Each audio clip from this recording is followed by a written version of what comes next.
everyone, welcome to ixamBee. In this video, we will talk about the important questions of economics which are important for your upcoming PFRDA exam, as well as it will be relevant for the SEBI exam. Jump straight to the questions. So here is a question which is relating to the oligopolistic market. So we know that under oligopoly market structure, there are few sellers who are competing in the market, right? So you have to answer among these following options that which is not a characteristic of the oligopolistic market. That is, prices can become sticky or rigid, entry is relatively easy, there are few sellers of a good or service, firms consider the possible reactions of rivals, and firms are often drawn into game playing situations. So the right answer here is answer B. Here, in case of oligopolistic market, the entry is not relatively easy. There are some type of barriers to entry which restrain new firms from entering the industry, and entry is restricted or blocked by such natural and artificial barriers so that oligopolistic industry can earn long run supernormal profits. Next question is here that if a firm sells its output on a market that is characterized by many sellers and buyers and differentiated product and unlimited long-run resource mobility, then the firm is what kind of this among these options given here? So the right answer is, since there are many sellers and differentiated products, so this would be a monopolistic competitor. In that case, there are a large number of sellers and buyers, but product is differentiated as against a homogeneous product, which is the case in case of perfect competition. Next question is that which of the following statements about duopoly is correct? So duopoly, as the name suggests, duo, which means two sellers. So whether it's a special case for oligopoly market structure, monopsony, monopoly, or imperfect competition. So here the right answer is answer A.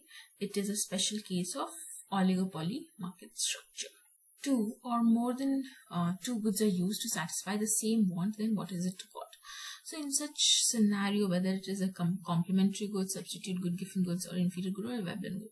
So same want, the key word is here same want. So for instance, let's say if you want to have tea, so sugar and tea are complementary goods. Sugar is used in making tea, so this is satisfying the same want of you wanting to consume tea. So such want are satisfied by complementary goods only. The right answer here is A. Next question is that if demand and supply of a product increases simultaneously, then what will happen on the price of the product? So to see the impact on the price of the product, whether it will increase, decrease, or there will be no change, or it may increase or there is no change, or it depends upon the relative changes in the demand and supply. So the right answer here is answer E, because as you can see here in this panel, first panel shows that there is a same proportional change in the demand and supply. So in that case, the price does not change, as you can see in this panel. But here the demand increases by greater amount as compared to the supply. So in that case, the price rises. But if demand increases by lesser amount as compared to the supply, then in that case, the price falls. So it will depend upon the relative changes in demand and supply. This would be the right answer. Next question is, what will happen when there is a rise in customers' incomes? So whether there will be movement along the demand curve, there will be a shift in the supply curve, there will be a shift in the demand curve, or it leads to an extension of demand. Extension meaning movement along on the demand curve only. So the right answer here would be answer C. There will be a shift in the demand curve, because when the customer's income is rising, he can purchase more amount of goods even at the same price. So there will be a shift in the demand curve. Now the demand would shift rightward if it's a normal good, but if it's an inferior good, the demand would shift leftward.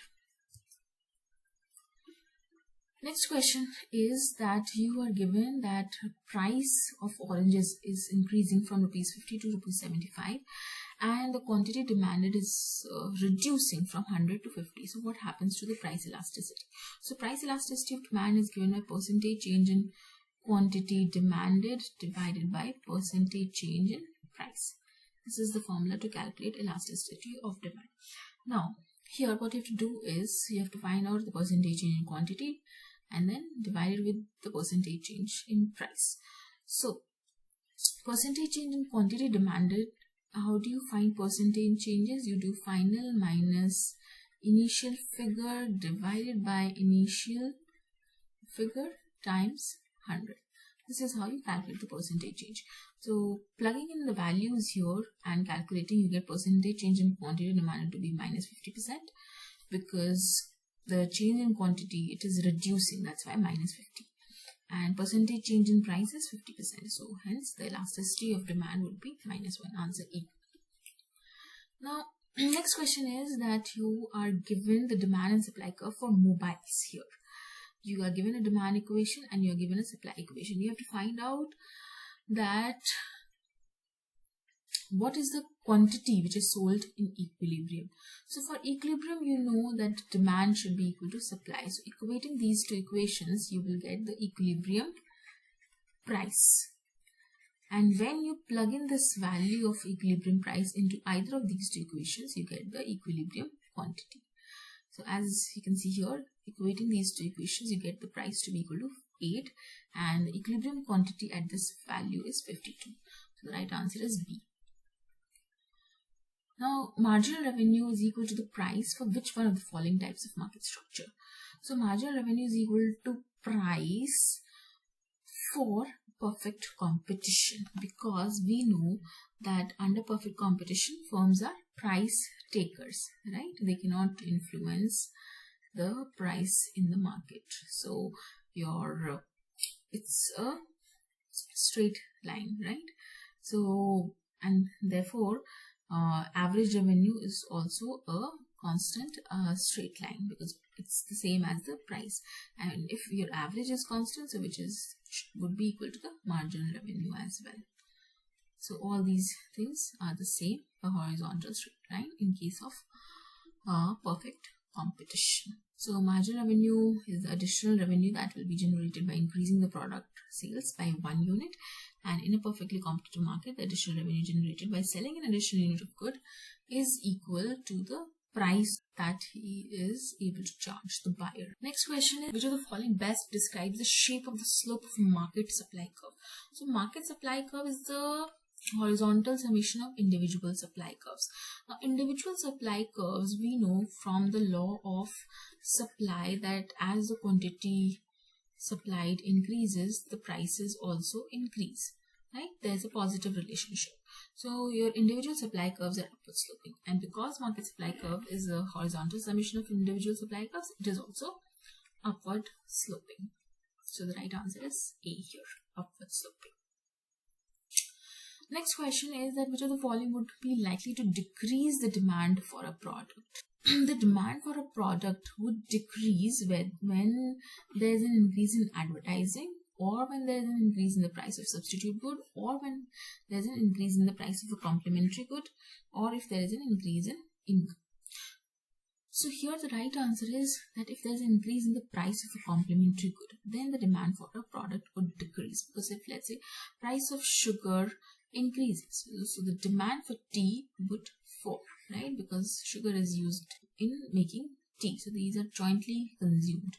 So if the price of sugar rises, the demand for tea will fall. So the right answer is C. Now, when a price ceiling is imposed in a market, then what happens? So price ceiling, price ceiling is the maximum price that is set by the government. So price cannot exceed beyond this. It's a ceiling that is set by the government, and it is usually set below the equilibrium price. Below the equilibrium price. Okay. So if it is set below the equilibrium price, that means that if this is the demand curve and this is the supply curve, so equilibrium is happening here, but price ceiling is imposed below this. So as a result, what will happen here? This is the supply, right? And this much is the demand at this particular price. So there is an excess demand that is created, right?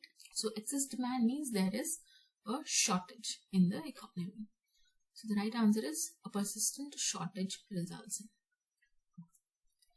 Next question is that which of the following statements about the demand curve of a firm under monopoly is true? So monopoly means a single seller. So under that, what happens to the demand curve? Whether it's positively sloped or there's an inverse relationship or it has no relationship. So the right answer is that it has an inverse relationship. That is, your demand curve is downward sloping in case of monopoly. However, in case of perfect competition, your demand curve is a horizontal straight line. But in case of monopoly, it's a downward sloping graph. Now, which of the following statements is true about the average revenue curve? So average revenue curve is the same as the price line or the demand curve, right? So the average revenue curve is horizontal straight line in perfect competition. Yes, this is true. So we have already discussed that the average revenue, which is equal to the marginal revenue, is equal to the price, is a horizontal straight line in case of a perfect competition. All these would be incorrect. The right answer is here, answer A. Next question is that which of the following statements is accurate, that is correct. So under perfect competition, the marginal revenue and the average revenue are indicated by a common rectangular hyperbola. No, it's not a rectangular hyperbola. Rectangular hyperbola kya hota hai?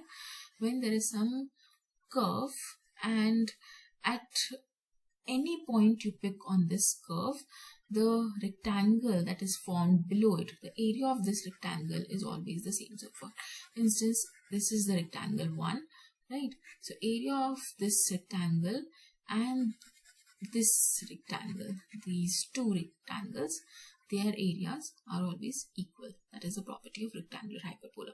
But this is not the case here in case of perfect competition. So the next point is under perfect competition, marginal revenue and average revenue are indicated by a common horizontal straight line. Yes, this is true.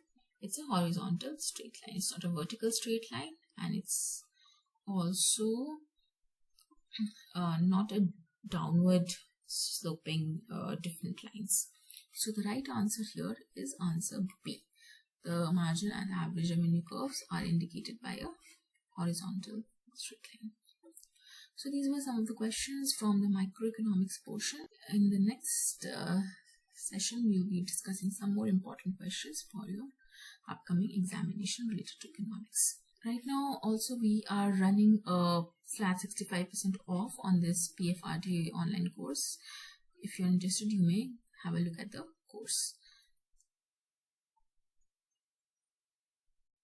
Also, if you are interested in kind of guidance, you can contact on this number, or you can drop in a mail at this email ID, and you can also visit our website if you have any queries related to any of your examination preparation. Thank you.